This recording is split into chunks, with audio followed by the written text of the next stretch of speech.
தொகுதி பங்கீடு இறுதி கட்டத்தை எட்டியுள்ள நிலையில் இந்த தேர்தலில் கூட்டணி கட்சிகளுக்கு அள்ளி கொடுக்கப்பட்டுள்ளதா அல்லது கிள்ளி கொடுக்கப்பட்டுள்ளதா என்று மக்கள் குரல் பகுதியில் எழுப்பப்பட்ட கேள்விகளுக்கு பல்வேறு பகுதி மக்கள் தெரிவித்த கருத்துக்களை நாம் பார்க்கலாம். 209 தொகுதியில் 117 தொகுதி மெஜாரிட்டி இருந்தால் தான் ஆட்சி அமைக்க முடியும். அப்படி இருக்கின்ற போது இப்போ 2 பெருங்கட்சிகளும் பார்க்கும்போது இந்த அதிமுகவும் திமுகவும் கூட்டணிகளை அமைச்சு தான் எல்லாம் இந்த சட்டமன்றத்தை எதிர்கொள்கிறாங்க.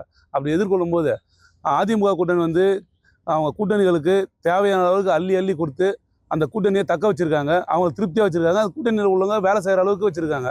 ஆனால் திமுக கூட்டணி கிள்ளி கொடுத்து இன்னமும் அவங்கள அப்படியே கொட்டி இன்னமும் அவங்களுக்குள்ள ஒரு திருப்தி இல்லாத எல்லாருமே இந்த விலகி ஓடுறவங்கள இழுத்து பிடிச்ச மாதிரி தான் அந்த கூட்டணி இருக்குது. அதிமுக கட்சியிலேருந்து பார்த்தீங்கன்னா கடந்த 5 ஆண்டில் பார்த்தீங்கன்னா பாஜகவுக்கு குறைவான சீட்டும் பாமகவுக்கு அதிக சீட்டும் கொடுத்துருந்தாங்க. ஆனால் இந்த டைம் என்னன்னு தெரியல, பாஜகவுக்கு அதிக சீட்டும் பாமகவுக்கு பார்த்திங்கன்னா குறைந்த அளவு சீட்டும் கொடுத்துருக்காங்க. அதே போல் திமுகவில் பார்த்திங்கன்னா இப்போ புதுசாக சேர்ந்த தேமுதிக கட்சிக்கு பார்த்திங்கன்னா 10 தொகுதிகளும், அப்புறம் பார்த்திங்கன்னா தேசிய கட்சியான காங்கிரஸுக்கு அதிக தொகுதிகளும் கொடுத்துருக்குறாங்க.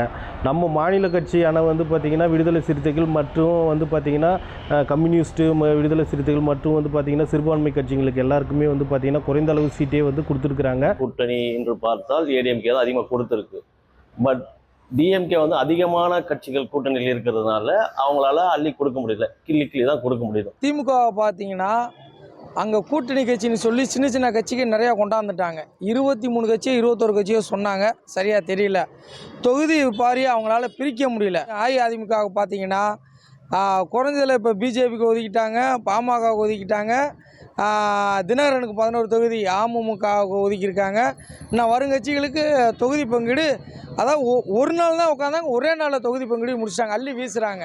எந்த கட்சியும் அள்ளியும் கொடுக்க போதில்லை, கிள்ளியும் கொடுக்க போதில்லை. இது காலத்தின் கட்டாயம்.